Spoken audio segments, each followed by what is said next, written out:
tore through the forest like a blade. Run! Don't stop running! Adarank's bare feet slammed against the red earth as branches whipped her face. Her breath burned in her chest. Behind her, something heavy crashed through the bushes, breaking trees as if they were dry sticks. Boom! Boom! She dared not look back. Her wrapper was torn. Blood dripped from her arm. Her heart beat so loud she feared it would betray her hiding place. "Please, please," she whispered, tears mixing with sweat. Just moments earlier, she had been laughing. Now she was running for her life. The moon shone weakly through the leaves as she burst into a small clearing. In the center stood the ancient shrine of Òrìṣà Alágbára, the god everyone in Ilé-Àyànfé worshipped, the so-called protector, the so-called savior. She stumbled and fell before the shrine. "Baba me! Save me!" she cried, pressing her forehead to the cold stone. The air suddenly became heavy, too quiet. The forest stopped breathing. Then a voice spoke, soft, gentle, deadly. "Why are you afraid, my child?" Adarank froze. Slowly, she raised her head. The statue of the deity was no longer stone. It was standing, tall, glowing faintly, eyes like burning embers. Òrìṣà Alágbára had awakened.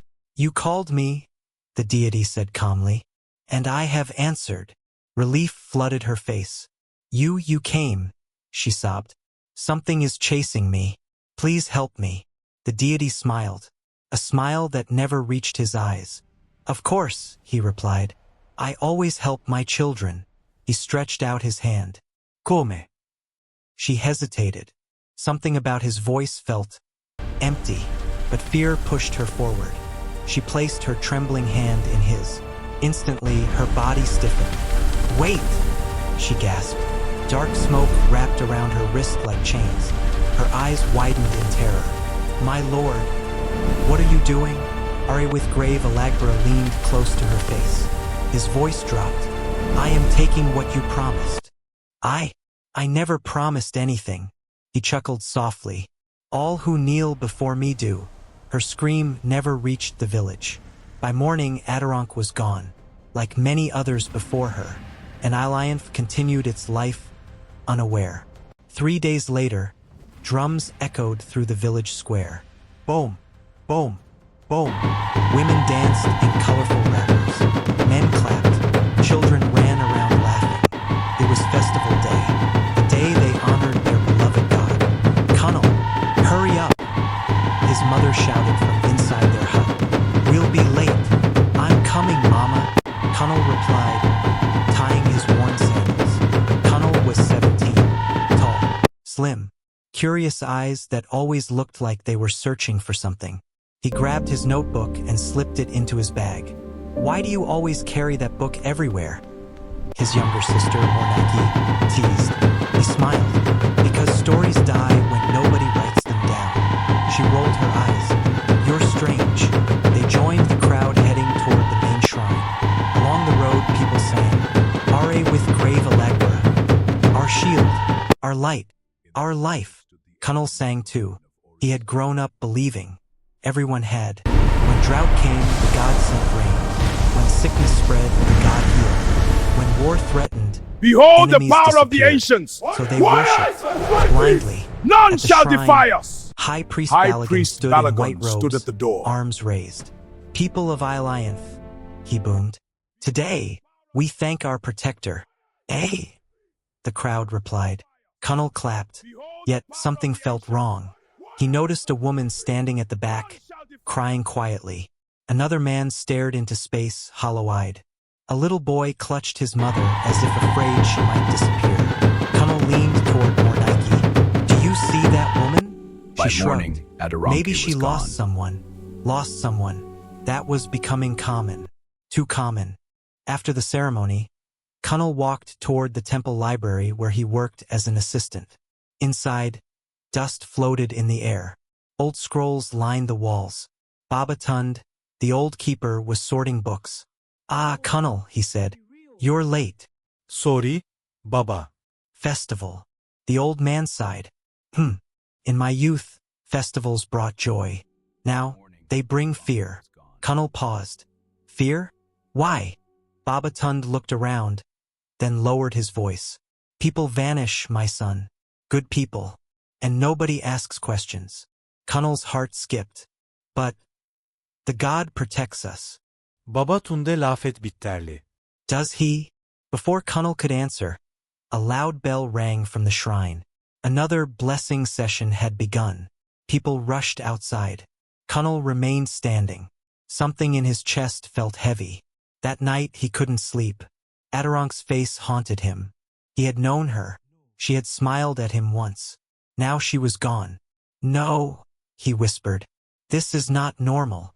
He sat up and opened his notebook. If nobody asks, he murmured. I will. Kunle began watching people. Not in an obvious way. Not like a spy. He watched them the way someone watches rain clouds. Quietly, patiently, waiting for patterns. Every morning, he sat outside the library and pretended to read. In truth, his eyes followed villagers as they passed. He noticed something strange. Those who went for special blessings never stayed the same. They walked in smiling. They came out empty, like candles that had burned too long. One afternoon, Morenike sat beside him, chewing roasted corn. Brother, she said, why do you look at people like that? Like what? Like you're counting their breaths. He forced a laugh. You talk too much. She studied him. You're worried about Adarank, aren't you? His smile faded. Yes. She lowered her voice. Mama said she went to the shrine at night. Kunle's stomach tightened. At night? Yes. For protection. Protection. The word tasted bitter. That evening, Kunle went to see Babatund. The old man was sweeping the library floor. Baba, Kunle said, has anyone ever questioned the shrine before? The broom paused. Babatund slowly raised his head. Why do you ask? People disappear. People change. Doesn't that worry you? Silence. Then Babatund locked the door. Sit, he said. Kunle obeyed. When I was young, Babatund began, my father was a priest. He served this god. Kunle leaned forward. One night he came home shaking. He said he saw something inside the inner chamber. What? He wouldn't tell me. 2 days later, he was gone. Kunle's heart raced. Gone how? They said he was chosen for eternal blessing. Babatund's voice cracked. I never saw him again. Kunle swallowed. Baba, do you think the god is? Careful. Baba Tunde varnet sharply. Walls have ears. Kunle nodded. I'm sorry. The old man sighed. There are records, he whispered. Old ones. Hidden. Where? Under the floor. Beneath the third shelf. Kunle's eyes widened. Why hide them? Because truth is dangerous. That night, Kunle returned to the library after everyone slept. The moonlight guided him. He removed the third shelf. His hands trembled as he scraped dirt. Clink. His fingers touched metal. A small wooden box. He opened it. Inside were yellowed scrolls and a leather-bound journal. He picked up the journal.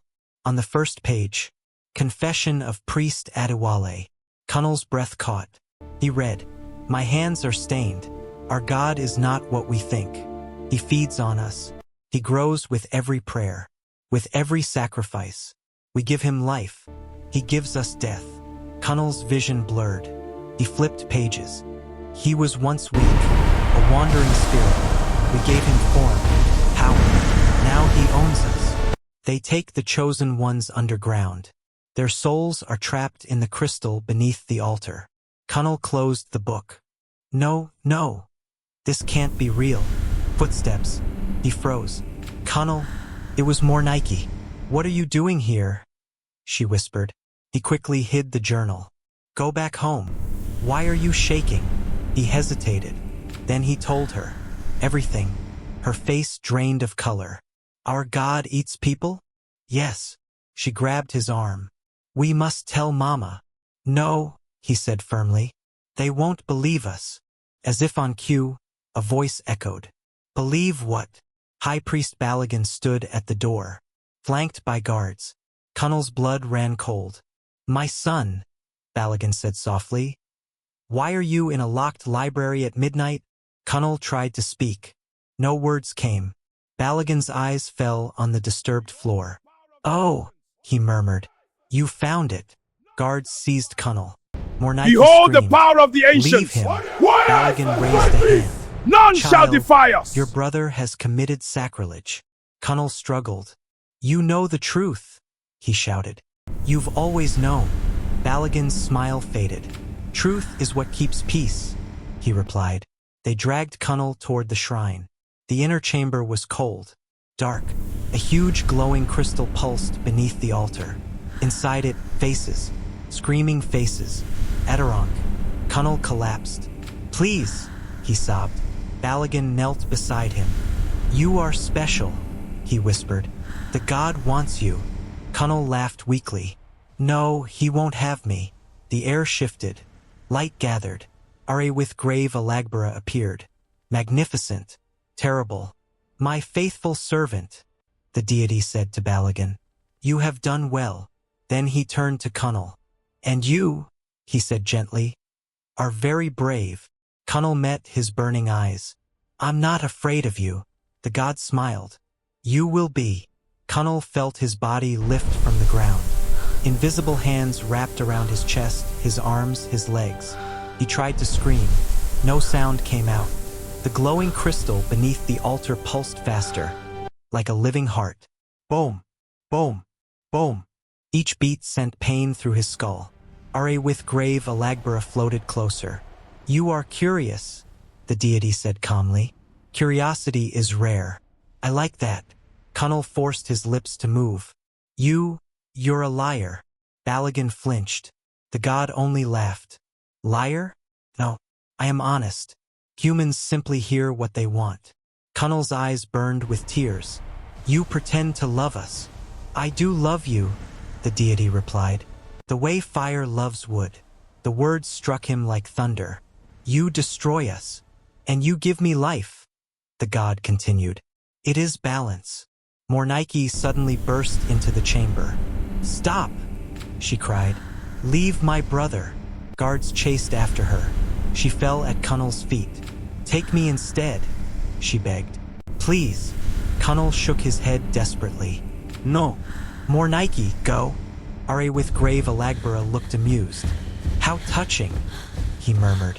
Balagan whispered. My lord, the ceremony. Wait, the god interrupted. Let them speak. He looked at Kunle. Why do you resist? Your people worship me. They depend on me. Kunle swallowed. Because we're more than food. Silence. Then laughter. Deep. Shaking. You think you are more? The god boomed. Without me, you are nothing. The walls trembled. Dust fell. Morenike covered her ears. Kunle gathered every ounce of courage. You were nothing before us, he said. You needed us. The god's eyes flashed. For the first time, anger. Balagan stepped back. My lord! Silence! With grave Alágbára roared. Darkness spread across the chamber. You forget your place, boy? Kunle felt himself pulled toward the crystal. The faces inside screamed louder. No! Morenike cried. She grabbed the altar. A shock threw her backward. She hit the wall. Mur! Kunle shouted. Something snapped inside him. Fear turned into fire. He remembered Babatun's words. Truth is dangerous. He remembered Adarong's smile. He remembered his mother's laughter. You won't take me, Kunle whispered. The notebook in his bag slipped out. Pages scattered. One landed near the altar. Balagan noticed. What is that?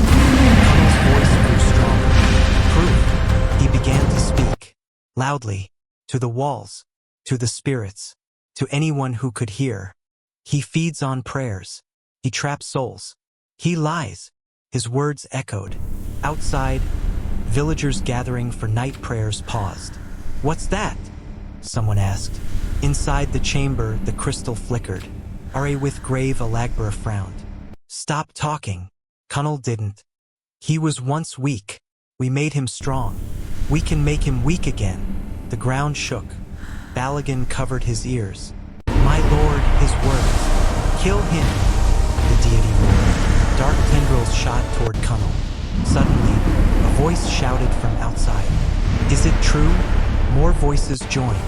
Answer us. What is happening inside? Morenike crawled toward the door. She screamed with all her strength. He's killing us. He's lying to us. The guards hesitated. People began pushing in. The chamber doors burst open. Villagers flooded inside. They saw the crystal, the trapped faces. They saw Kunle floating. They saw the god's true form, no longer beautiful, now twisted and monstrous. Gasps filled the room. My wife, a man whispered, pointing at the crystal. My son, a woman cried. Balagan fell to his knees. I didn't know, he sobbed. The god roared. Look away, worship me.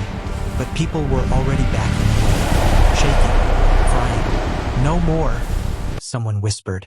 Another shouted. We won't pray again. The crystal dimmed. With grave Alágbára staggered. What are you doing? He screamed. Believe, believe. Kunle dropped to the floor. He stood weak but alive. You're afraid, he said quietly. God glared. I am eternal. No, Kunle replied. You're hungry. Silence spread. Then someone started clapping. Slowly, another joined. Then more. Not in praise. In courage. The deity screamed in rage. Light and darkness exploded. The temple shook violently. Run! Kunle shouted. He grabbed Morenike. They pushed through the crowd as stones fell. Behind them, the crystal cracked. Souls screamed. Then, it shattered. The night sky split open with thunder. A sound like the earth crying out rolled across Ilé-Àyànfé. Kunle and Morenike burst out of the collapsing shrine, gasping for breath. Dust coated their faces. People screamed and scattered in all directions. Behind them, the temple walls cracked. Stones fell. The sacred roof caved in. Inside, with grave Alágbára howled. His voice was no longer smooth. It was broken, panicked. You cannot leave me, he roared. You belong to me. Kunle turned. Through the smoke, he saw the deity's shape twisting, shrinking, flickering like a dying flame. You lied to us, Kunle shouted back. We don't belong to you. A blast of dark energy shot past his head and struck a tree, turning it to ash. Morenike screamed. Kunle pulled her behind a fallen pillar. Stay down. Around them, villagers hid, cried, prayed. Not to the god, but to each other. A woman clutched her husband. A father shielded his children. For the first time, they were protecting themselves. Baba Tund emerged from the dust, coughing. Kunle, he called. Baba!